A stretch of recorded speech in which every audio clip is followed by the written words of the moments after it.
ये आत्मा तो शरीर से काफ़ी एक ज़्यादा लंबी यात्रा की चीज़ है। शरीर ने तो साथ जल्दी छोड़ देना है।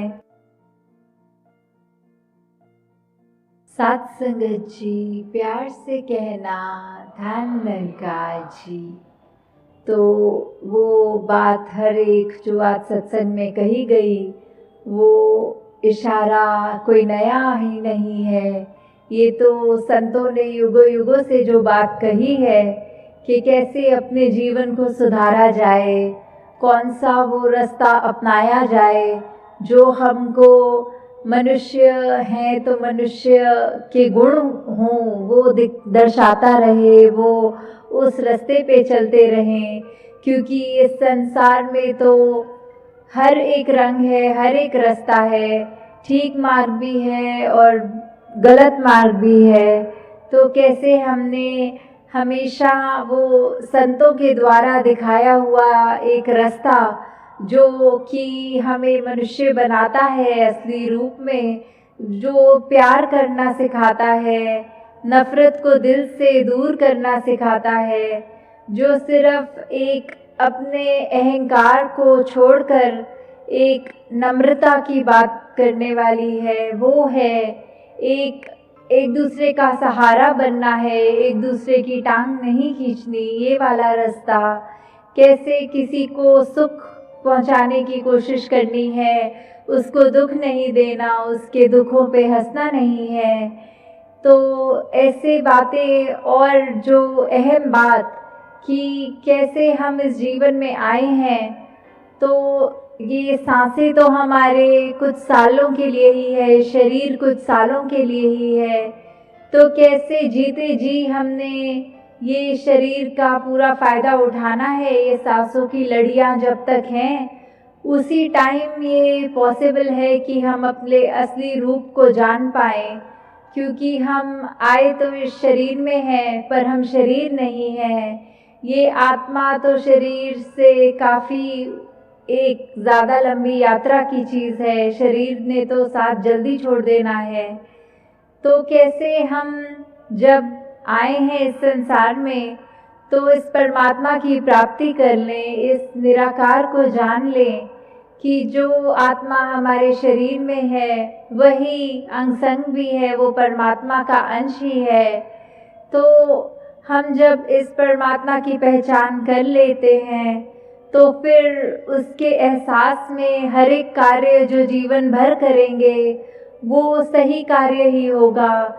क्योंकि फिर हमको वो एहसास है कि हम जानबूझ के कुछ भी गलत नहीं कर सकते। ये परमात्मा अंग संग है, ये सही मार्ग पे रहने वाले बात, हमें पूरे संसार का उद्धार करने वाली बात, अपना उद्धार से शुरू करके कि हमने अपना सुधार करना है। हमारे अंदर जितनी भी खामियां हैं उनको प्रतिदिन कोशिश करके वो गलत आदतें, वो गलत गुण उनको निकालने हैं जीवन से और अच्छे गुणों को अपनाना है।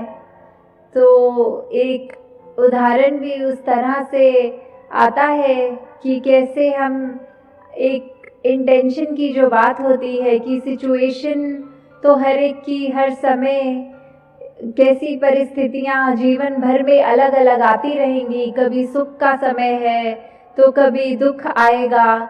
ये तो कुछ ऐसा है नहीं कि सुख है तो जीवन काल भर सुख मिलेगा या दुख है तो जीवन काल भर दुख मिलेगा। तो जब हमारे पास क्या परिस्थिति है, हमें क्या अपना रिएक्शन बनाना है, हमने अपनी इस विवेक बुद्धि से, अपनी चेतनता से, इस प्रभु परमात्मा के सहारे से क्या कार्य करना है जो बुरी विपरीत परिस्थितियों में भी हमें एक ठीक रख सके, ठीक मार्ग पे रह सके।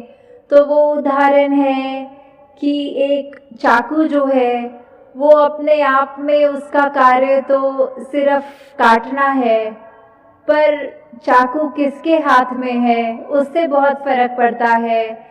कि अगर घर में वही चाकू है जो सेब को छील रहा है, सब्जियों को काट रहा है, तो वो चाकू भी एक अच्छे कार्य के लिए इस्तेमाल किया जा रहा है वो एक अच्छा है।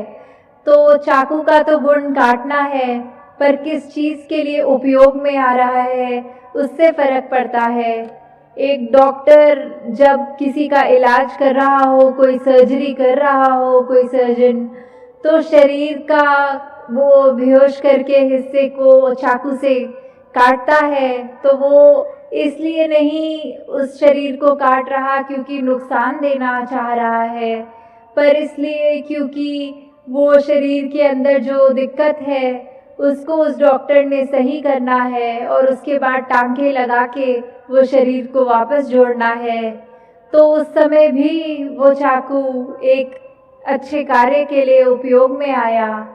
और दूसरी तरफ अगर हम देखें कि चोरों को, लुटेरों को, वो भी अपने हाथ में चाकू रखते हैं, पर उनका कार्य तो सिर्फ हर एक को कष्ट पहुंचाना है, औरों की चीज़ों को हड़पना है। तो इसमें दोष चाकू का कुछ नहीं है, चाकू किसके हाथ में है, वो उस चाकू से क्या प्रयोग कर रहा है। तो ऐसे ही हम चाहें तो अपने जीवन में हर अपनी परिस्थिति जो हमारे अनुसार नहीं है उसको कोस लें, या फिर उस परिस्थिति में भी हम इस परमात्मा, इस मालिक का शुक्रिया करें कि बहुत अच्छी परिस्थिति दी है। तो वो एक हमारा दूसरे के साथ रवैया, एक हमने किस कदर एक दूसरे इंसान के साथ पेश आना है, वो फिर हमारे अंदर ही है। वो फिर परिस्थिति की मोहताज नहीं कि ऐसे ही एक बार और उदाहरण है कि अगर एक किश्ती में कश्ती चलाने वाले ने आंखें बंद कर ली हों तो वो कश्ती सामने पत्थर से टकराती है और उस समय वो चलाने वाला अपनी आँख क्रोध में खोलकर कि मुझे किसने टक्कर मारी, मैं उस व्यक्ति के आगे कुछ उसको गुस्सा करूं, उसको डांटूं कि ठीक से अपनी कश्ती सामने वाला चलाए। पर जब वो आँख खोल के देख रहा है तो किसी ने उसकी कश्ती को नहीं मारा होता, वो कश्ती खुद जाके पत्थरों से टकराई होती है। तो फिर बात वही है कि वो क्रोध उस इंसान के अंदर था, परिस्थिति ने नहीं उसको क्रोधित किया, पर वो उसको अंदर ही ऐसे क्रोध था कि किसी इंसान द्वारा कोई कष्ट नहीं भी हुआ तो भी उसने आँख खोलने से पहले वो ध्यान बना लिया कि आगे वाले इंसान की ही ज़रूर गलती होगी, अपनी आंखें बंद थी, ये चीज़ इस बात पे तो उस व्यक्ति ने ध्यान नहीं दिया। तो कैसे हमें हर परिस्थिति में ये याद रखना है कि परिस्थिति बाहर की जैसी भी है, अपने मन के अंदर हमने एक समान रहना है, सहज रहना है कि जैसी भी हो परिस्थिति, एक सी हो मनस्थिति। तो मन के भाव हमारे कब स्थिर हो सकते हैं, उतार चढ़ाव से हटकर कैसे हमने एक वो अवस्था प्राप्त करनी है, वो तो फिर बस इस प्रभु परमात्मा, इस मालिक, इस ईश्वर, इस निरंकार के आश्रय ही होगा। जब इसकी जानकारी हो गई तो फिर इसके साथ जुड़कर सुमिरन में सेवा करते हुए, सुमिरन सत्संग करते हुए, तो ही ये हमारा रिश्ता इस निराकार के साथ और गहरा बनेगा। तो हम जब ये सब बातें समझ लेंगे कि हर इंसान में ही अपना ही रूप है, वो आईने वाली बात कि कैसे हम अगर हर एक में अपने आप को ऐसे देखें कि आईना देख रहे हों, और फिर उसी तरफ अगर आईने के बारे में सोचा जाए तो आईने का काम क्या होता है, वो हमको अपना दर्शाता है अपने आप को। तो हम अगर ये सोचें कि अगर मान लीजिए आईना हमारे शरीर की या हमारे चेहरे की सुंदरता ना दर्शाता हो, पर आईना सामने रख के ये देखें कि हमारे मन को दर्शाता हो, तो हमें पता लगे कि हम कितना सही हैं, कितना गलत हैं। क्योंकि फिर वो आईना देखने के बाद तो शायद हम अपने आप को भी ना पहचान पाएँ कि हम क्या कार्य कर रहे हैं, क्या मनुष्यों को जो करना है वो हम कर रहे हैं कि नहीं कर रहे। तो कैसे अपने आप का ये सामना करने वाली बात, अपने आप पर वो एक इंट्रोस्पेक्शन करना, अपने किए कर्मों पर सोच विचार कर एक बुद्धि के द्वारा कि कैसे हम सही चीज़ कर भी रहे हैं कि नहीं, तो वो कार्य जहाँ जीवन में बहुत महत्वपूर्ण है कि सही मार्ग पे ही हमेशा रहें। और साथ ही हर इंसान जो हमारे संपर्क में है या फिर पूरे जहान में जहाँ जहाँ बसते हैं, उनका पहना खाना, उनका एक आदतें, कल्चर, वो दिखने में कैसे हैं, वो किस देश के हैं, ये सब चीज़ें अगर हम उस तरह देखें कि ये व्यक्ति मुझसे अलग है तो इससे नफ़रत करनी है, तो वो कार्य भी शोभा नहीं देता। हमें हर एक से प्यार करना है, चाहे वो कैसे भी हों, क्योंकि वही परमात्मा उनके अंदर भी है जो हमारे अंदर है। तो अगर हम अपने आप से इतना प्यार करते हैं तो उनसे भी वो करना है, क्योंकि ये पिता एक है हम सबका। तो वही एक शायर ने भी इसी बात को ऐसे कहा है कि चमन में एक तिलाते रंगबूज से बात बनती है, हम ही हम हैं तो क्या हम हैं, तुम ही तुम हो तो क्या तुम हो।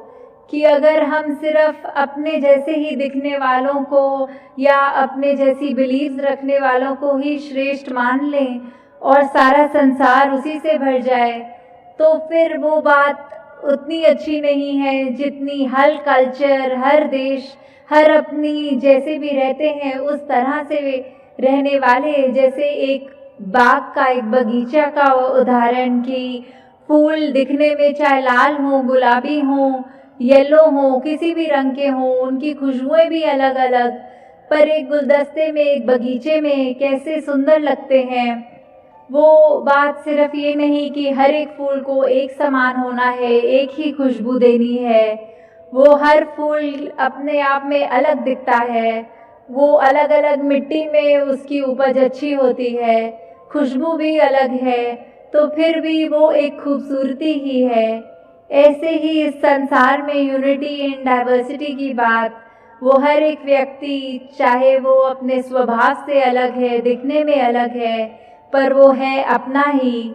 तो हम जितना इस एकत्व के साथ जुड़े, इस एक तत्व, एक इस परमात्मा के साथ, तो उतना ही ये पूरा संसार भी प्यारा लगने लगता है। फिर एक हमारे मन में किसी के लिए घृणा नहीं आती, हर एक के लिए मन में सिर्फ प्यार रहता है।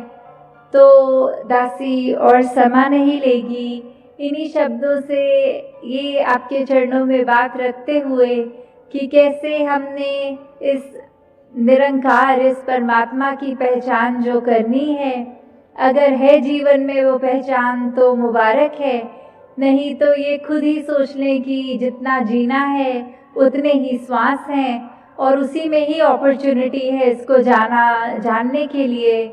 और ये कोई भी वेद ग्रंथ उठा के भी देख लें तो हर जगह बात यही लिखी है, किसी भी होली स्क्रिप्चर में, कि इस परमात्मा को जाना जा सकता है।